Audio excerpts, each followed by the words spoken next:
BJP सरकार अडिग है कि इस देश में हिंदू मुसलमान कराएंगे,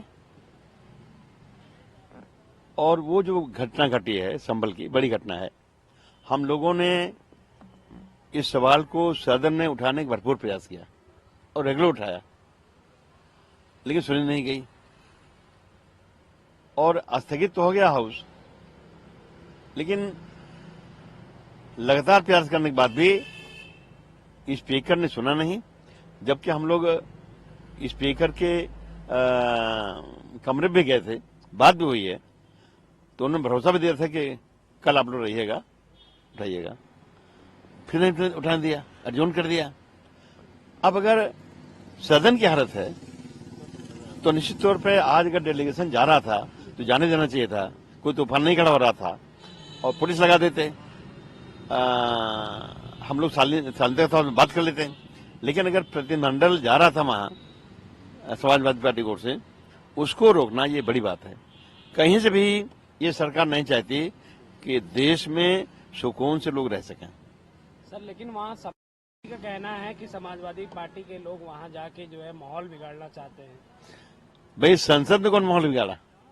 वहां तो अपनी बात रख रहे थे, हैं? वहां तो हम लोग बाउंड्री के अंदर थे, हॉल के अंदर थे, वहां क्या दंगा हो जाता? कभी दंगा हुआ वहां? लेकिन न संसद में देंगे, न मौके जाने देंगे।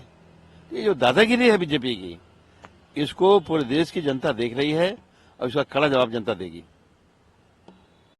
बहुजन समाजवादी पार्टी की आज बड़ी बैठक है, आगामी चुनाव को लेकर तमाम तैयारियां करेंगे, तमाम संगठन के जो मेंबर हैं बुलाए गए हैं, बड़े पदाधिकारी बुलाए गए हैं, कैसे देखते हैं?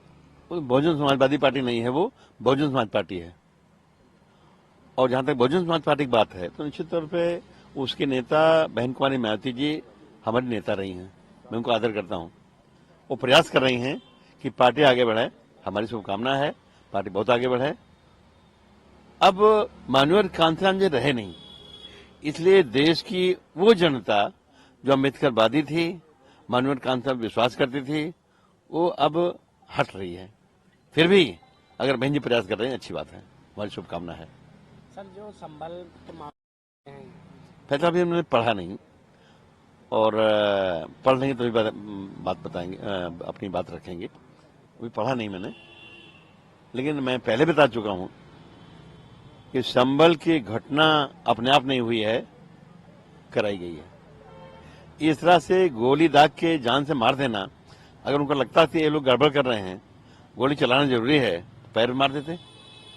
क्यों मार दिया सीने पे?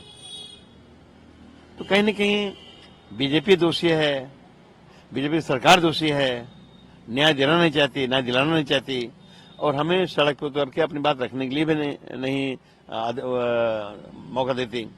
संसद भवन में इस बात को लेके हम लोगों ने काफी प्रयास किया और स्पीकर के चैम्बर में टाइम लेके गए, मिले भी, काफी संख्या में लोग थे हमारे एमपीज, लेकिन वहां सुन तो लिया, लेकिन सदन में वही रवैया थी जो बीजेपी की रवैया हमेशा रहती है। ठीक।